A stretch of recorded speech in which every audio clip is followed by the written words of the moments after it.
আশিক মণ্ডল লিখেছেন, যদি পেশাবের রাস্তা দিয়ে সামান্য কিছু বের হয় এবং সেটি গায়ে এবং কাপড়ে লেগে শুকিয়ে যায়, সেখানে ধৌত করা কি আবশ্যক?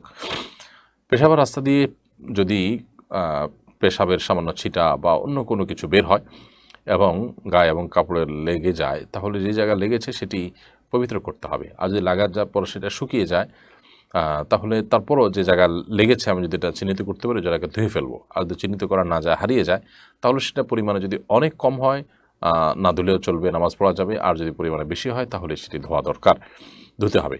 এখন পরিমাণে বেশি কম বলতে ধরুন ১ টাকার যে কয়েন আছে, ১ টাকার যে কয়েন আছে, কয়েন সমপরিমাণ বা একটু কম ১ দিরহাম, যেটা হাতের তালুতে যেটুকু জায়গা আছে, আনুমানিক ১ টাকার কয়েনই বলতে পারে, ১ টাকা বা ২ টাকার কয়েন যে এখন যেটা পাওয়া যায়, এই ২ টাকার কয়েনের সমপরিমাণ যদি হয় তাহলে সেটা ধৌত করা আবশ্যক হবে। আর যদি তার কম হয় তাহলে সেক্ষেত্রে সেটা ধোয়াটা উত্তম, আর না ধুলেও নামাজ হয়ে যাবে।